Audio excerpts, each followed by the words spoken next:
welcome to Headline Buster, brought to you by The Point. I'm Li Xin. In this series, I dissect stories that are making headlines around the world and talk to my guests to compensate for the missing pieces of the puzzle. So join me in real time by sending us your comments or questions via the CGTN page on Twitter, Facebook, YouTube, or Weibo. If you're watching this live on the CGTN application, email us at thepointwithlx@cgtn.com. Let me know what you think. From next week on, we will live stream Headline Buster on Thursdays at 11 a.m. Beijing time and air the segment on TV at the same time on Fridays. So do join us during the live streaming and get in touch. We would love to receive and possibly read out your insightful comments. They say elephants never forget, but do elephants also foretell? In an amazing coincidence, 4 months ago, a herd of wild elephants in China created headlines across the world, going on an unprecedented 500-kilometer trek from their habitat to another city, Kunming, capital in Yunnan province in southwest China. And it is in the headlines once again as the city wraps up the first part of the UN Conference on Biodiversity Protection, otherwise known as COP15. And that's our topic today. Why is COP15 significant? Well, it is an essential part of solutions the world needs so badly to combat the fallout of climate change. While COP26, or the UN Climate Summit, will be held in Glasgow, UK very soon to find more ways to address the climate crisis, COP15 addresses how to ensure vulnerable plant and animal species do not go extinct, which is a threat to the survival of the entire planet. UN Secretary-General Antonio Guterres said the international community must urgently reverse the destruction and called COP15 the chance to all for a ceasefire. So, what are the key takeaways from the first part of the Biodiversity Conference?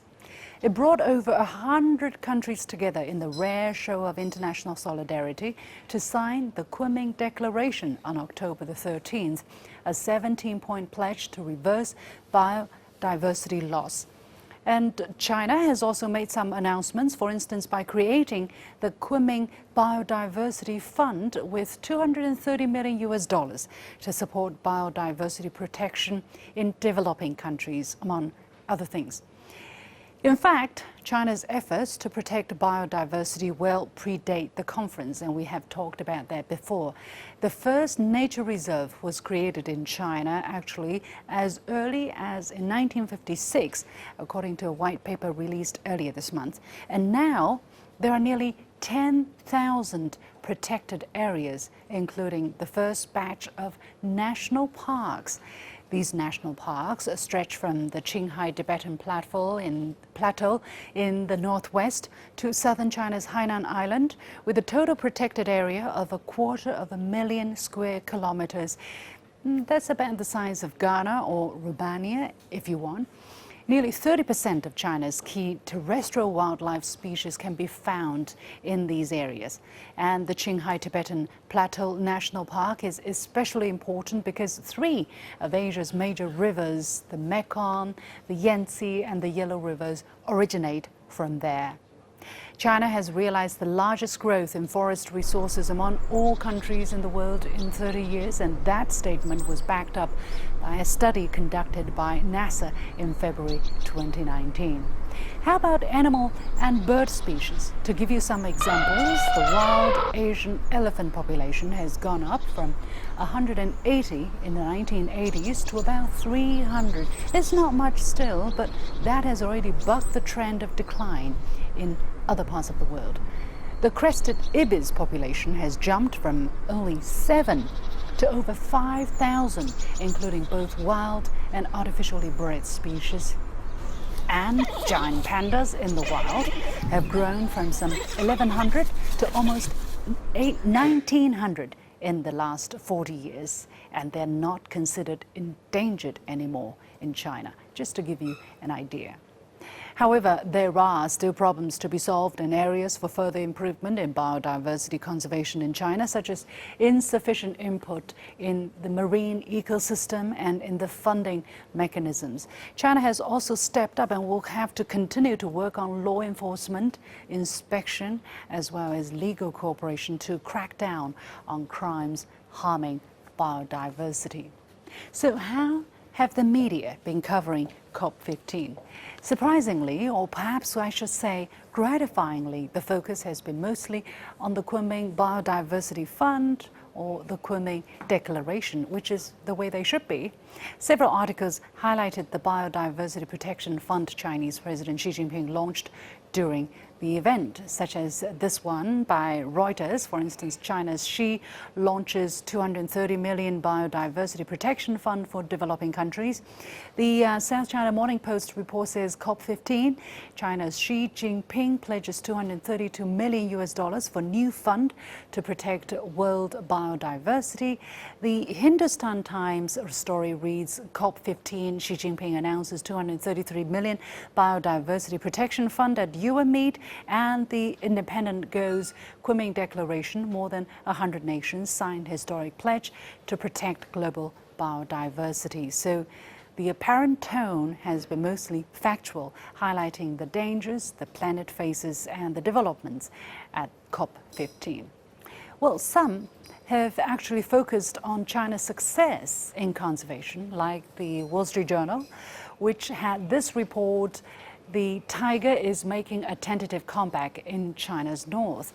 The article gives credit to China's efforts in tiger protection, calling it a rare success story in the world of conservation. It says over the past 2 decades, as tigers have been wiped out in Vietnam, Laos, Cambodia and southern China, numbers in northeastern China, the last corner of the country where feral cats still roam, have risen to 55. According to a recent study, it says, by Chinese scientists, the World Wildlife Fund and the Wildlife Conservation Society, there is a dramatic improvement.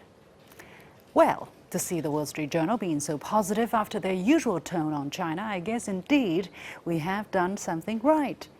But I've also noticed some other reports which seem to need some footnotes. For instance, a Bloomberg article on October the 9th, China gets a chance to showcase global climate leadership.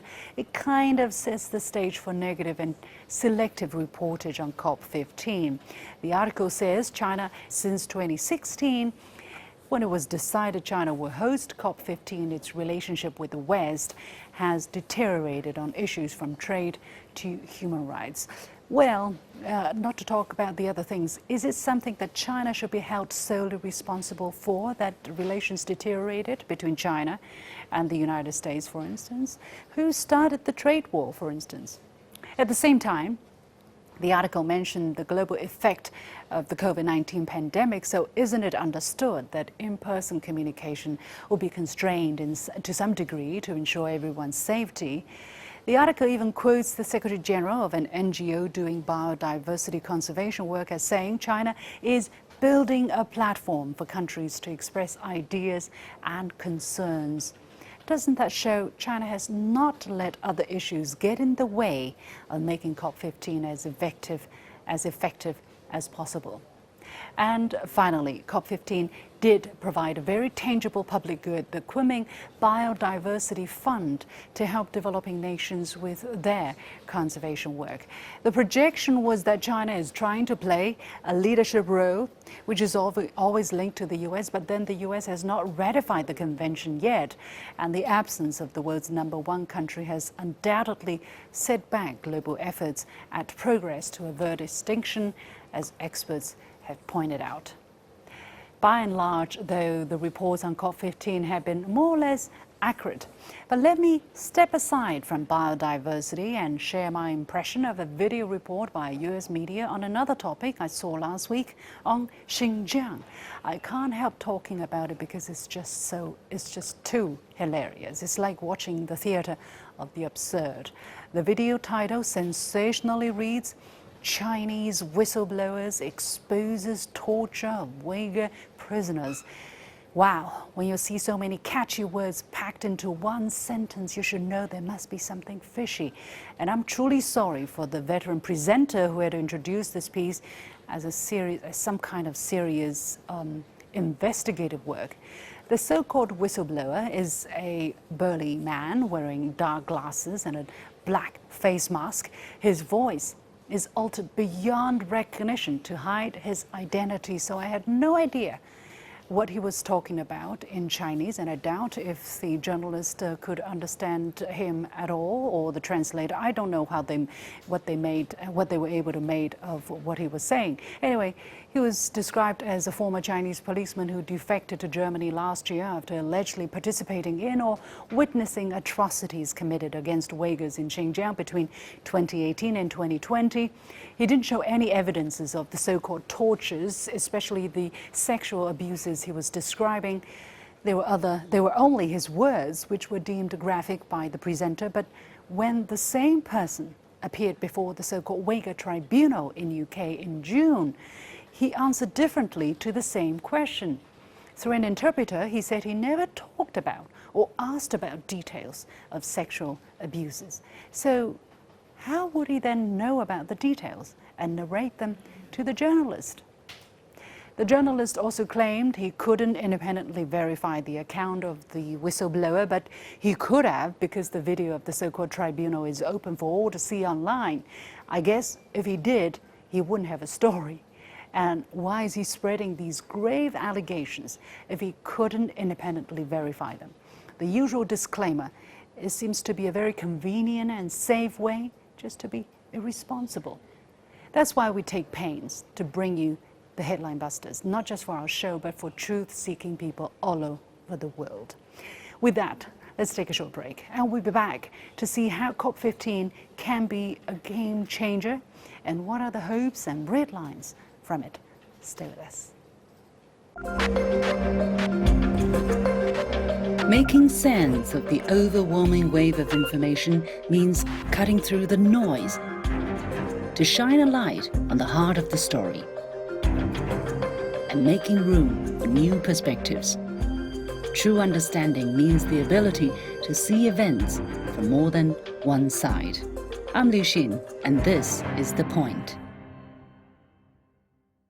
Welcome back to Headline Buster. I'm Li Xin in Beijing, and to discuss in greater details the outcome of COP15, I'm pleased to be joined by Professor Li Binbin, who's Environmental Sciences of the Environmental Research Center of Duke Kunshan University. She's joining us from Kunming, Yunnan.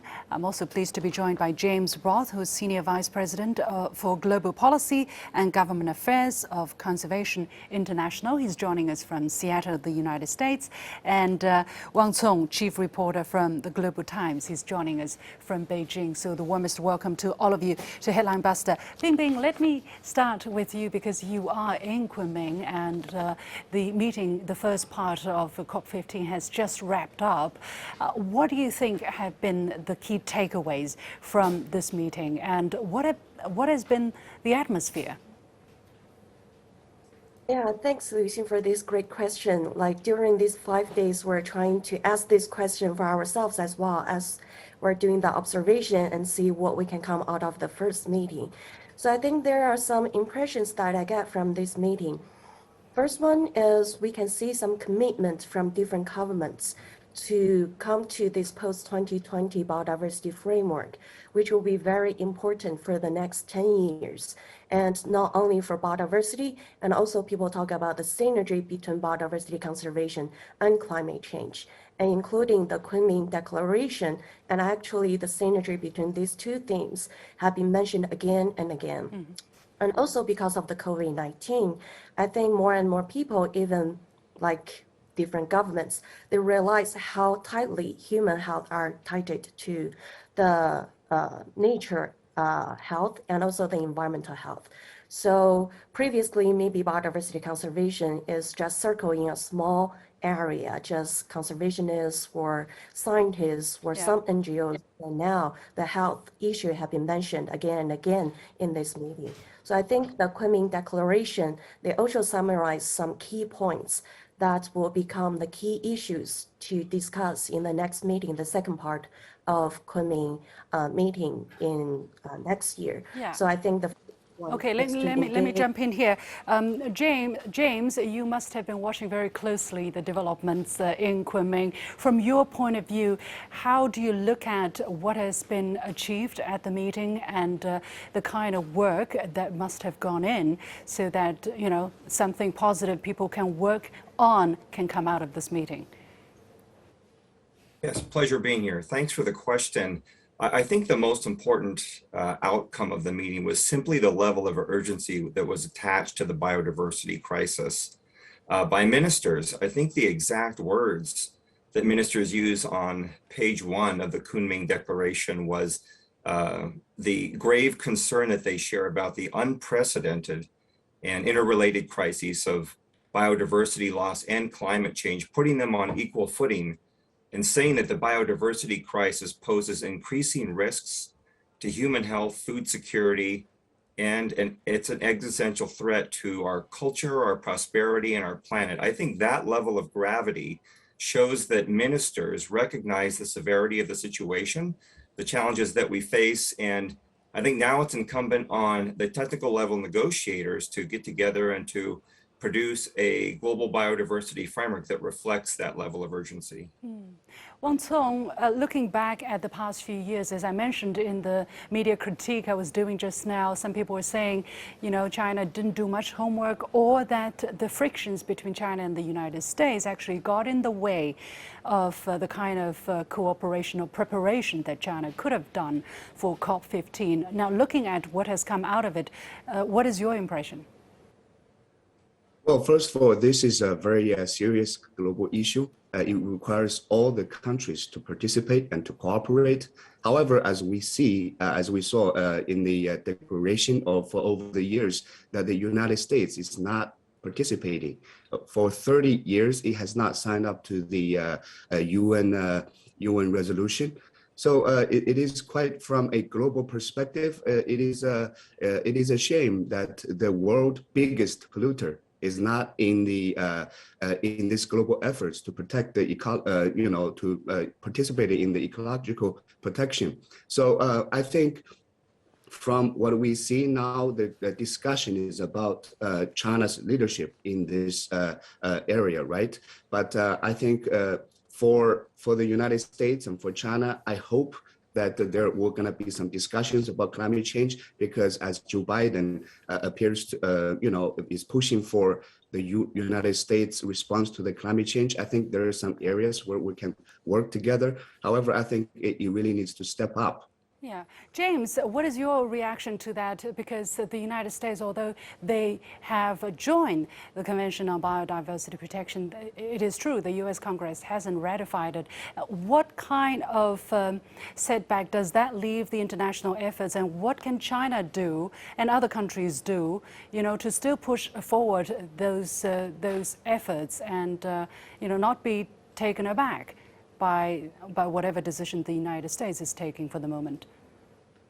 Well, I do think it would be helpful if the United States ratified the treaty. I would agree with the previous speaker that the United States being part of this effort officially would be a good thing. But I would also agree that the Biden administration and frankly, many in Congress agree on the goals that the Biden administration has outlined.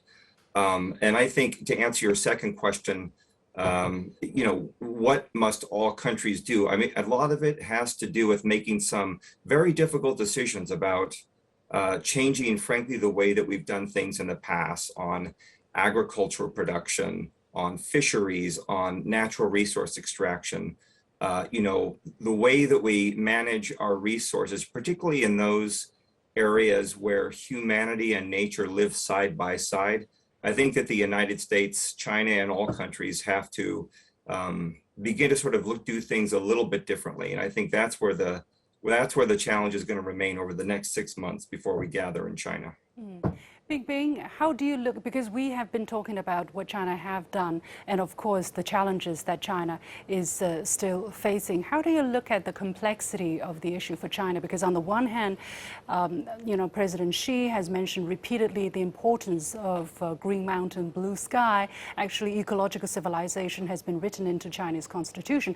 But on the other hand, China does have the urgent task of still keeping the economy going, and the energy crisis, the energy shortages that we're facing in China is kind of a reminder of how daunting the challenges can be sometimes in terms of keep pushing the economy going. So how complex is that? And do you think that is being taken into consideration fully when other countries are talking about the Chinese commitment and action?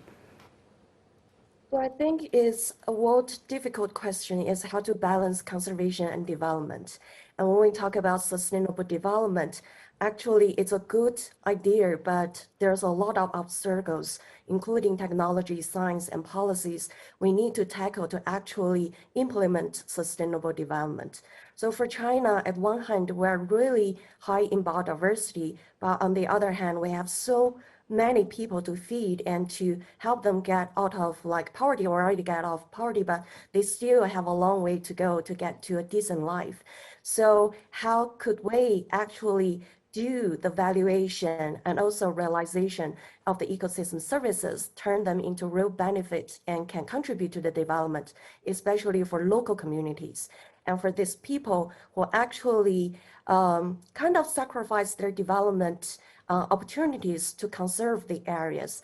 So at least China, I think because of the political system, we're able to transfer some of the income from the lower stream of the ecosystem services, for example, from provinces in the east, their income, and to the west, and to the people who are on the upper stream of this ecosystem services providers, and to benefit their development and try to compensate for their sacrifices. And we have the largest payment for ecosystem services in the world, including return cropland back to forest, natural forest protection program. They all comes up with subsidies and compensation.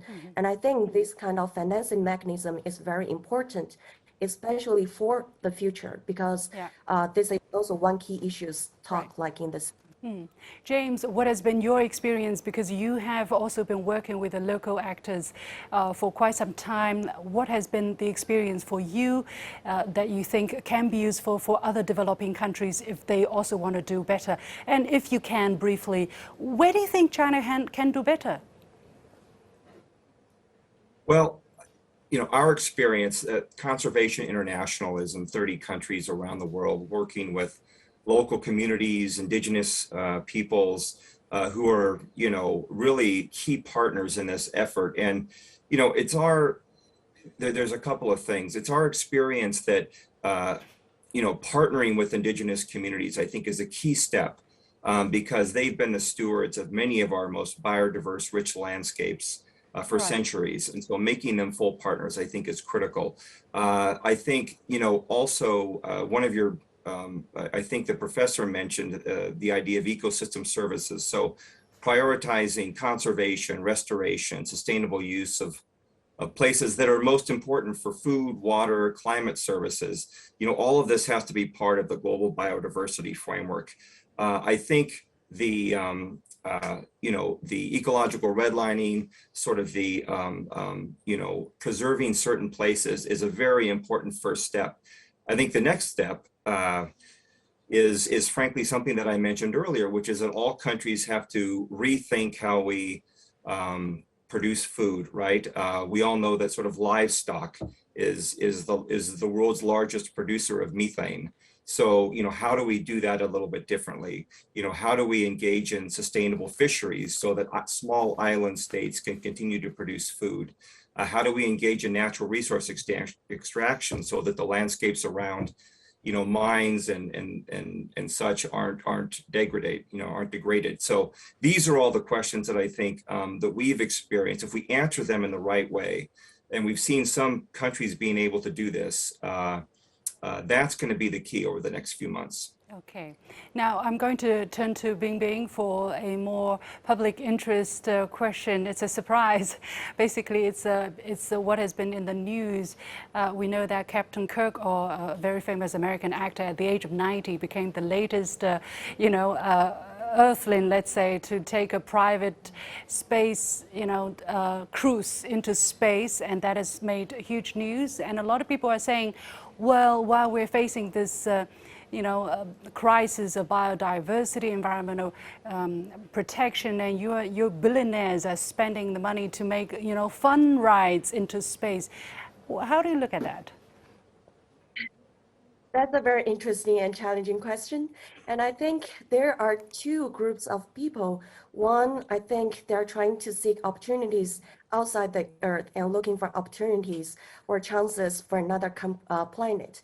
The other group of people still trying to save the Earth and thinking that's the only chance we can survive. So for me, space exploration is always important because there's a lot more we need to understand outside the Earth. But then there's more urgent issues we need to deal with on the Earth because we probably won't have the technology or the time to find another opportunity other than Earth. So I think for the next meeting and also for all the decisions coming in the next decade, we need to solve the urgent issues, how we can bend the curve of biodiversity loss, how we can mitigate the impact of climate change and adapt to it, and then save the time we can find other opportunities other than Earth. Okay. Very briefly, Wang Cong, and then James, your take, if you have something different. Yeah. Well, I think the UN General Secretary said that very well at the General Assembly, I think a couple of weeks ago, when he talked about environmental protection. A lot of these celebrities actually are advocating environmental protection, but their lifestyle and they're taking joyride into the space. I think it's quite some would call it hypocrisy, but I think, I guess they would move on and then they would take their efforts to do their part. We cannot criticize them for their own lifestyle. However, as public figures, I think they would definitely draw some public criticism. And as long as I think they do their part, I think it's okay that they can explore the, beyond the Earth. I think that's a good thing too. James? Yeah, I don't know that I have too much to add. I would just say that, some of the companies, I think that the specific trip you mentioned was funded by Bezos. Yeah. And I would say that, he's really stepping forward, and Amazon is stepping forward on the climate crisis. So I think what's incumbent in all of this is not to get too distracted with what people do in their free time, but how do we incentivize the private sector to partner with government, to partner with NGOs, to close the kind of funding gap that we need to reverse the decline in biodiversity by 2030, right? How do we get these companies to focus and spend their money in the right way? And I think if we can do that, then this funding gap that we see and some of the goals that we've laid out will be better achieved. So not to get too distracted with these things, but focus on partnerships. Well, thank you so much. Time has run out, but thank you for your participation and your insights. Hope to see you again. We have had Professor Li Binbin, James Roth, and Wang Cong. And with that, we come to this edition of Headline Buster, brought to you by The Point with me, Liu Xin. As always, you can follow me on Facebook and Twitter using the handle Liu Xin in Beijing. Thanks for watching, and I'll see you next time on Headline Buster once again. You've got the point.